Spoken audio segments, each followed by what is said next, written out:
قریب سے بھی پوچھو کیسے زندگی گزر رہی ہے، کہے گا الحمدللہ، بڑے سکون سے۔ اور امیر سے، بے دین سے پوچھو، کروڑوں کا مالک ہے، کہتا ہے بس جی کیا کرے گزارا ہو رہا، اور جی میرا تو دنیا ہوئی نہ، بڑی مشکل سے بسر ہو۔ تو اس لیے پہلا برکت کا اصول یہ ہے کہ انسان ایمان لے، دل میں تقویٰ ہو، اور تقوی کا مطلب ہوتا ہے گناہوں سے دوری، انسان گناہ چھوڑے۔ اللہ رب العزت قرآن مجید میں فرماتے ہیں وَمَن يَتَّقِ اللَّهَ يَجْعَل لَّهُ مَخْرَجًا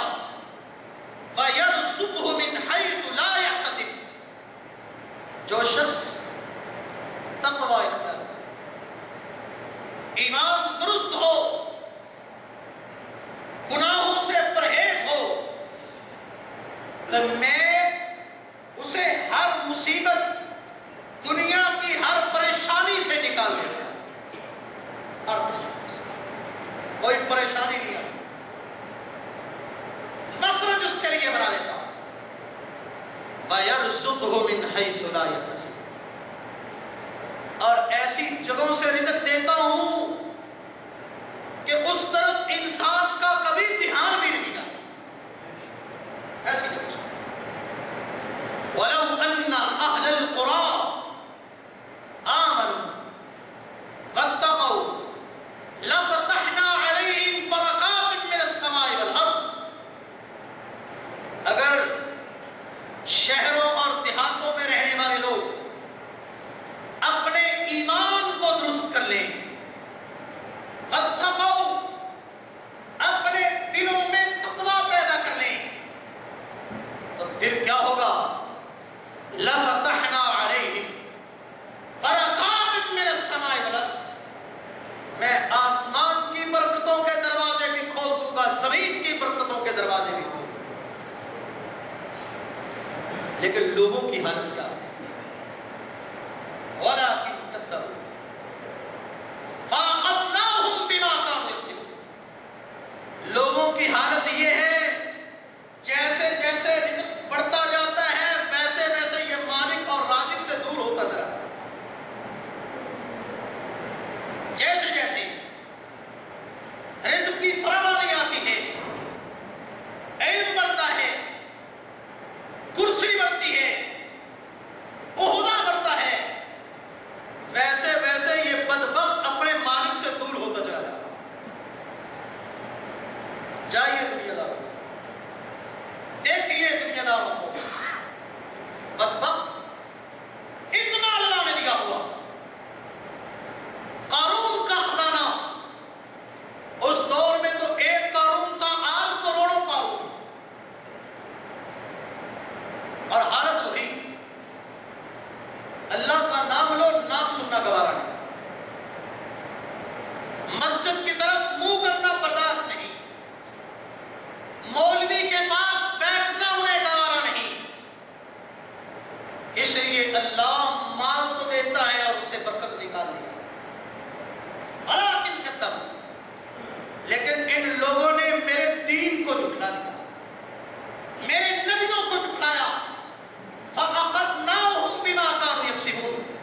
تو ان کے کرتوتوں کے سبب پھر میں نے ان کو پکڑ لیا، ان کو جکڑ لیا۔ اللہ رب العزت فرماتے ہیں وَأَن لَّوِ اسْتَقَامُوا عَلَى الطَّرِيقَةِ لَأَسْقَيْنَاهُم مَّاءً غَدَقًا، اگر لوگ صحیح طریقے پر چل پڑے، صحیح طریقہ کون سا ہے؟ سود کا،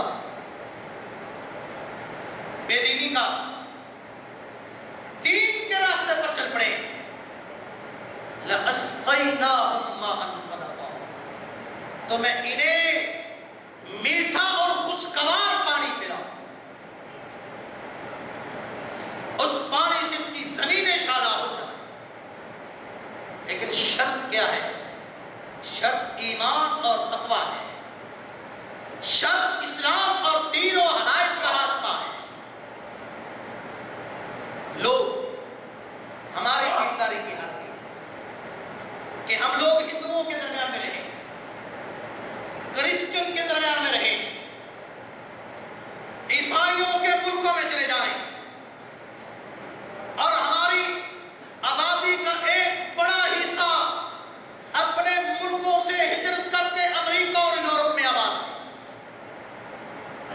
بیچارے دین پر عمل نہیں کر سکتے،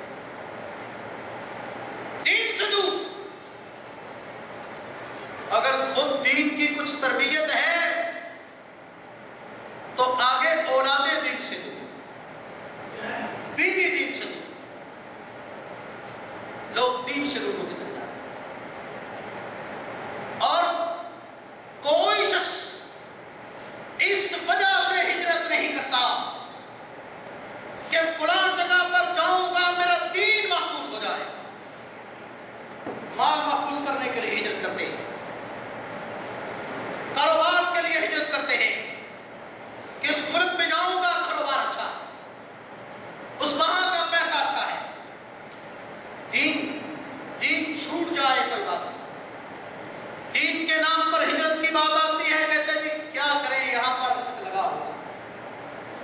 اور یہ سارے رشتہ دار ادھر ہیں، آگے جاؤں گا کیا معلوم کہاں پر کاروبار ہوگا یا نہیں ہوگا۔ ایک یہاں پر تلخ بات کرنے لگا، ہو سکتا ہے کچھ لوگوں کو ناگوار گزرے کہ جب پاکستان بنا تھا تو ہمارے بہت سارے مسلمان، کچھ تو وہ تھے جو دوسری طرف رہتے تھے، آ نہیں سکتے تھے، اور کچھ وہ تھے جو آ سکتے تھے لیکن صرف اس لیے پاکستان میں نہیں آئے کہ یہاں پر جائیداد ہے، ابھی کل تو میں نے مکان بنایا ہے، ابھی میری دکان چل رہی ہے، یہاں سے جاؤں گا کیا معلوم کہاں پر کچھ ملے گا یا نہیں ملے گا۔ لیکن آج آپ کے سامنے ہے، یہ قرآن کی صداقت آپ کے سامنے ہے کہ آج مالی اعتبار سے، کیونکہ مال کی بات اور رزق کی بات ہو رہی ہے، مالی اعتبار سے پاکستان کا مسلمان، وہ مہاجر مسلمان جو سب کچھ چھوڑ چھاڑ کے آئے تھے، میرے ان مسلمان بھائیوں سے اچھی اور بہتر اور مالی اعتبار سے مضبوط پوزیشن میں زندگی گزار رہے ہیں جس پوزیشن میں میرے انڈیا کے مسلمان